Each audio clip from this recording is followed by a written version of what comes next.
வணக்கம். நம்ம அகரம் தமிழ் வகுப்புல நம்ம அடுத்தது இலக்கண பகுதி பார்க்க போறோம். இலக்கணம் அறிவோம்ல நம்ம வேற்றுமை உருபு அந்த பகுதி தான் நம்ம பார்க்க போறோம். சரிங்களா? வேற்றுமை உருபு அப்படின்னா என்னன்றத சிம்பிளா தெரிஞ்சுக்க போறீங்க. இன்னும் போக போக அடுத்தடுத்த லெவல்ல இன்னும் டீட்டெயிலா படிப்பீங்க. சரிங்களா? இப்ப ஒரு காலம் மாதிரி போட்டு ஆன்ட்டி உங்களுக்கு கொடுக்க போறேன். அதுக்கு முன்னாடி வேற்றுமைனா என்ன, வேற்றுமை உருபுனா என்னன்றத ஒரு டெஃபினிஷன் நம்ம பார்க்கிறோம். சரிங்களா? வேற்றுமை உருபு அப்படின்னா ஒண்ணும் இல்ல, கேஸ் சஃபிக்ஸ் அப்படின்ட்டு இங்கிலீஷ்ல நீங்க கிராமர்ல போக படிப்பீங்க. சரிங்களா? அததான் இங்க தமிழ்ல வேற்றுமை உருபு அப்படின்னு சொல்றாங்க. இந்த வேற்றுமை அப்படின்னா என்ன அர்த்தம்னா, ஒரு பெயர்ச்சொல். பெயர்ச்சொல்னா என்னன்னு தெரியும், உங்களுக்கு ஆல்ரெடி படிச்சாச்சு.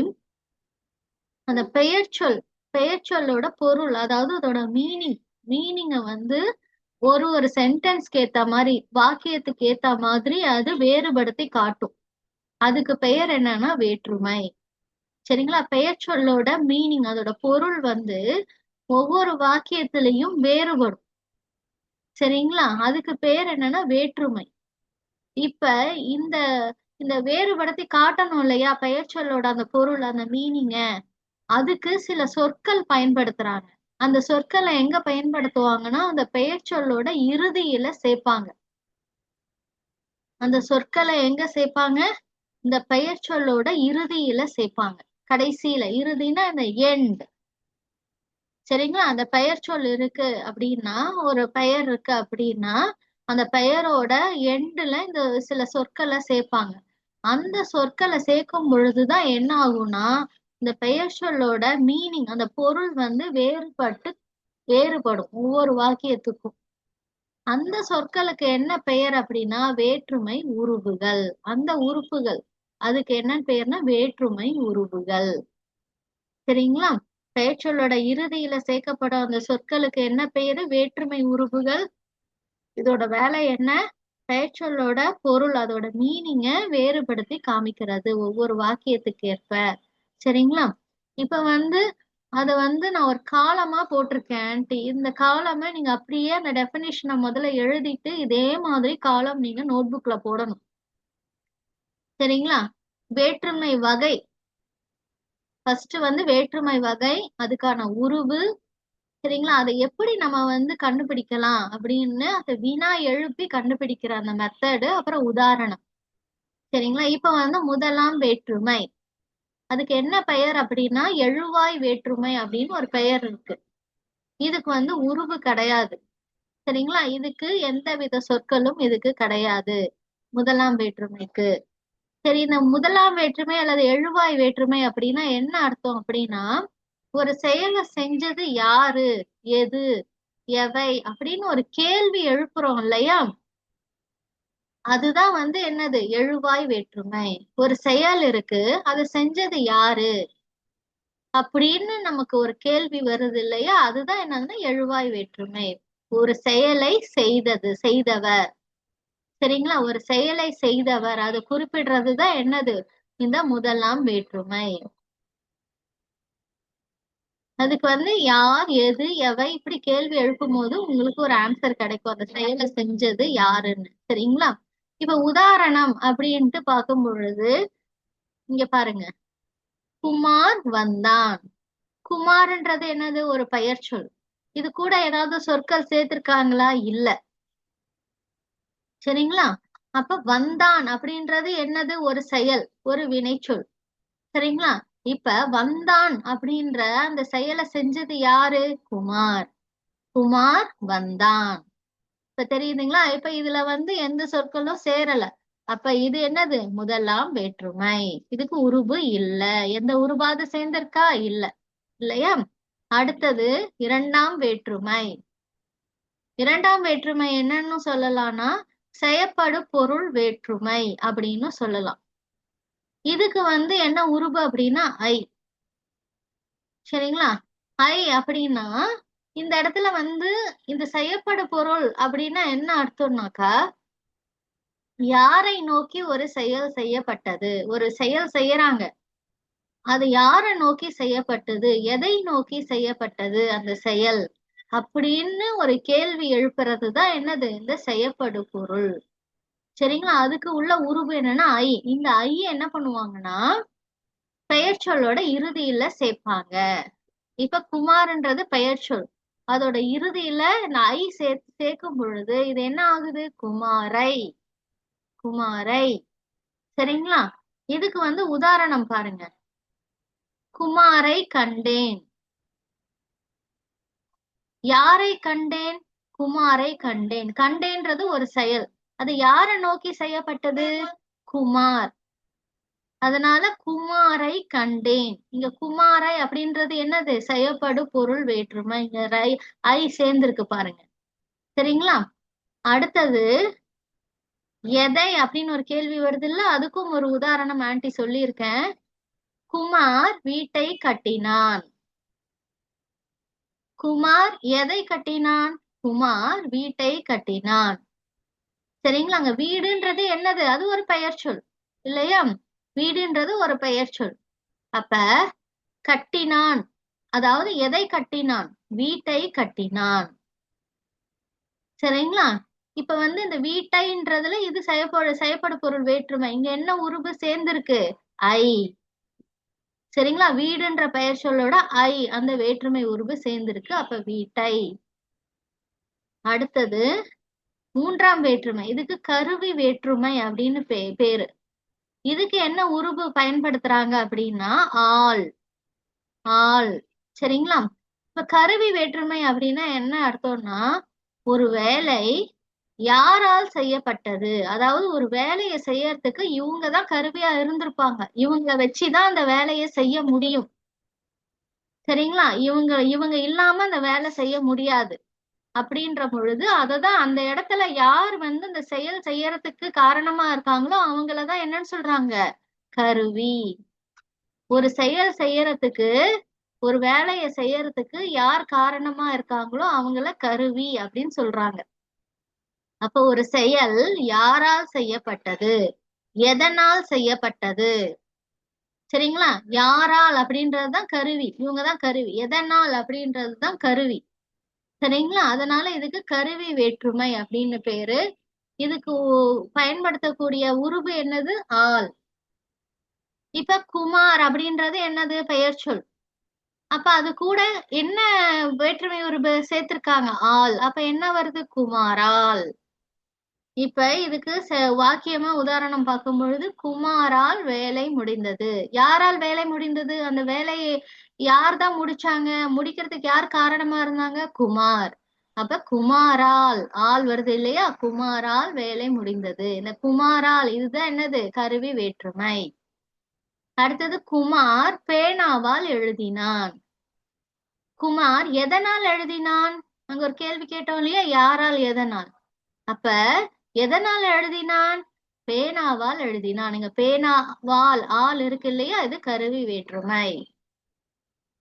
அடுத்தது நான்காம் வேற்றுமை. இதுக்கு கொடை வேற்றுமை அப்படின்னு பேரு. சரிங்களா? கொடை வேற்றுமை. இதுக்கு பயன்படுத்தக்கூடிய உருவு கு. கு.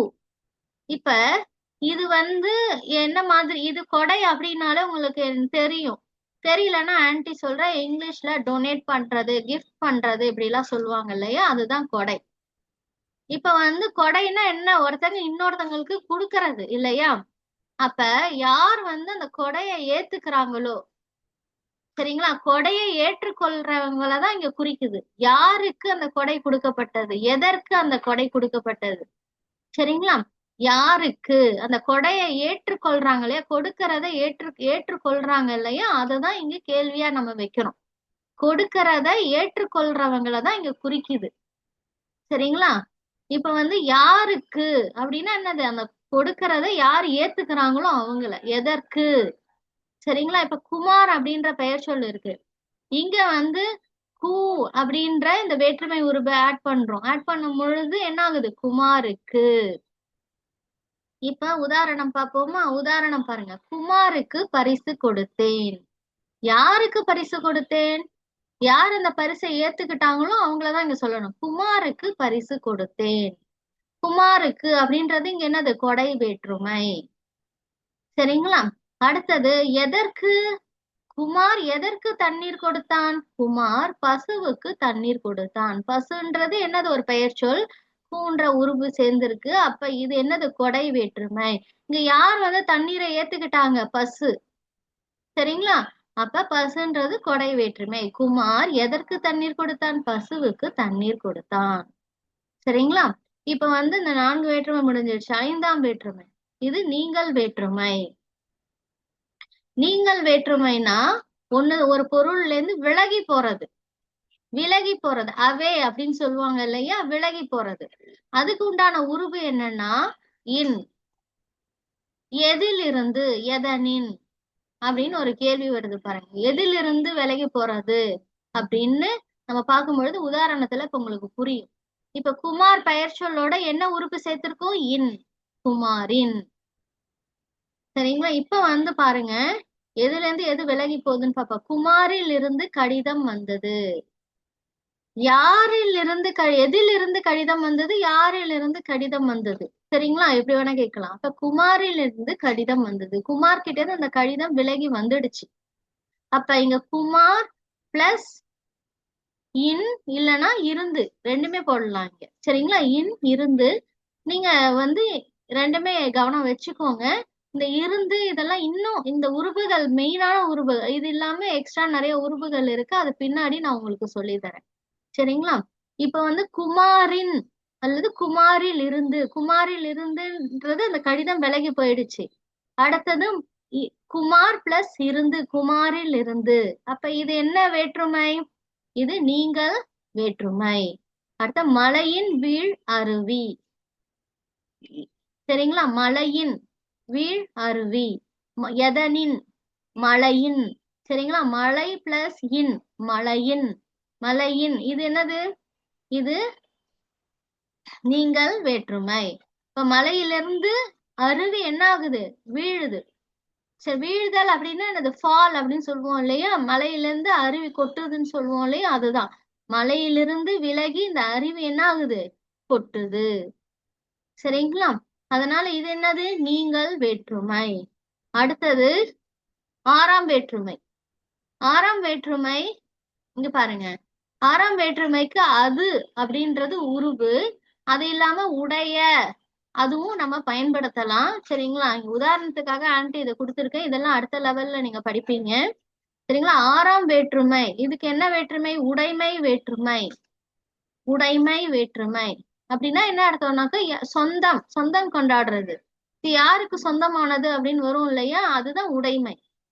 சரிங்களா? இப்ப அதுக்கான உருவு அது. இப்ப வந்து கேள்வி பாருங்க. யார் அது? எதன் அது? யாருடைய? இதுக்கு வந்து உதாரணம் சொல்லும் பொழுது உங்களுக்கு நல்லா புரியும். இப்ப பாருங்க, குமார் அது கூட வந்து பெயர்ச்சொல் கூட அதுன்ற உருவு சேரும் பொழுது குமார் அது. உதாரணம் சொல்றேன் பாருங்க. இது யாருடைய புத்தகம் இல்லது யாரது புத்தகம். சரிங்களா? அப்படின்னும் போது குமாரது புத்தகம். இந்த புத்தகம் யாருக்கு உரிமையானது? சொந்தமானது? குமாருக்கு சொந்தமானது. அதனால குமாரது புத்தகம். அடுத்தது பாத்தீங்கன்னா எதன் அது? அது விட்டுடுங்க. யாரு எதன்னு. எதன்னா நம்ம வந்து எப்பவுமே என்ன சொல்லுவோம்னாக்கா தேர்ட், அதாவது பாலினத்துல வந்து ஆண் பால் பெண் பால் பலர்பால் இல்லாம ஒன்றன் பால் பலவின் பால்ல வரும். அது நீங்க பின்னாடி படிப்பீங்க. படிக்கும் பொழுது அது கத்துக்கோங்க. அடுத்தது யாருடைய புத்தகம்? குமாருடைய புத்தகம்.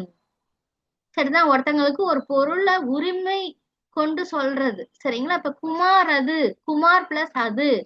குமார் அது இது என்னது? உடைமை வேற்றுமை. குமார் உடைய. குமார் பிளஸ் உடைய. குமாருடைய இது உடைமை வேற்றுமை. அடுத்தது 7ஆம் வேற்றுமை. 7ஆம் வேற்றுமைக்கு இட வேற்றுமை அப்படின்னு பெயர். இடம்னா என்னது? பிளேஸ். இப்ப கண் அப்படின்ற உருவு பயன்படுத்துறாங்க. யாரிடம்? யாருக்குள் அப்படின்ற கேள்வி நம்ம அந்த இத சென்டென்ஸ் மேக் பண்ணும் பொழுது வரும். இப்ப குமார்ன்றது என்னது? பெயர் சொல். அதுக்குள்ள என்ன உருவ சேர்க்கிறாங்க? குமார் கண். இப்ப கண்ணுன்றதையும் டைரக்டா பயன்படுத்தலாம். இல்லைன்னா இடம்ன்ற வார்த்தையும் பயன்படுத்தலாம். இது உதாரணத்துல பாருங்க.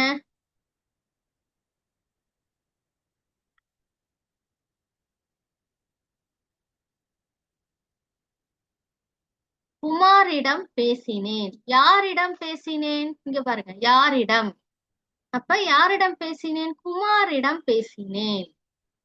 இல்லைன்னா இடம்க்கு பதில் என்ன பண்ணலாம்? குமார் கண் பேசினேன் அப்படின்னு சொல்லலாம். கண்ணுன்றது எதை குறிக்குதாங்க? இடம், பிளேஸ். சரிங்களா? குமார் பிளஸ் இடம், குமாரிடம். குமார் பிளஸ் கண், குமார் கண். அப்ப இது என்ன வேற்றுமை? இட வேற்றுமை. அடுத்தது யாருக்குள்? குமாருக்குள் மகிழ்ச்சி. குமாருக்குள் அப்படின்னா என்ன அர்த்தம்? அவனுடைய மகிழ்ச்சினா உள்ளுன்னா என்ன அர்த்தம்? அவனுடைய உள்ளம், மனசு, அந்த மைண்ட் அப்படின்னு சொல்லுவாங்க இல்லையா? அது ஒரு பிளேஸ் இல்லையா? அதான் குமாருக்குள் மகிழ்ச்சி. அப்ப குமாருக்குள் அப்படின்றது இங்க என்னது? இட வேற்றுமை. அடுத்தது நம்ம 8ஆம் வேற்றுமைக்கு வரோம். 8ஆம் வேற்றுமை, முதல் வேற்றுமைக்கு எப்படி உருபு இல்லையோ, பெயர்ச்சொல் கூட எந்த சொற்களும் இறுதியில சேராது. அதே மாதிரி 8ஆம் வேற்றுமைக்கும் பெயர்ச்சொல்லோட எந்த சொற்களும் சேராது. சரிங்களா? எந்த இறுதியில எந்த சொற்களும் சேராது. அப்ப இது இதுக்கு உருபு இல்லை. இத விழி வேற்றுமை அப்படின்னு சொல்றாங்க. விழி வேற்றுமைனாக்கா இப்ப பெயர் சொல்லே நீண்ட ஓசை உடையதா வரும். எப்படி வரும்? நீண்ட ஓசை உடையதா வரும். விழின்னா என்னன்னா அழைத்தல், கூப்பிடுறது. இப்ப அம்மா அவங்கள கூப்பிடுவாங்க இல்லையா? அப்பா அவங்கள கூப்பிடுவாங்க இல்லையா? எப்படி கூப்பிடுவாங்க? அந்த மாதிரிதான். இப்ப குமார்ன்றது நம்ம உதாரணமா எடுத்திருக்கோம் இல்லையா? அப்ப குமாரா, குமாரா அப்படின்னு கூப்பிடுறது. வீட்டுல கூப்பிடும் போது என்ன பண்ற? குமார்னு ஒரு பையன் இருக்கான் உங்க வீட்டுல, உங்களை எப்படி கூப்பிடுவாங்க? குமாரா அப்படின்னு சொல்லுவாங்க இல்லையா? அப்ப பெயர் சொல்ல நீட்டி நீண்ட ஓசையுடையதா சொல்றது. சரிங்களா? அதுதான் என்னது? 8ஆம் வேற்றுமை, வெளி வேற்றுமை, கூப்பிடுதல், அழைத்தல்.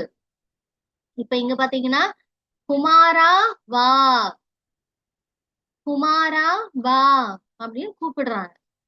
சரிங்களா? இது 8ஆம் வேற்றுமை. குமாரான்றது என்னது? 8ஆம் வேற்றுமை.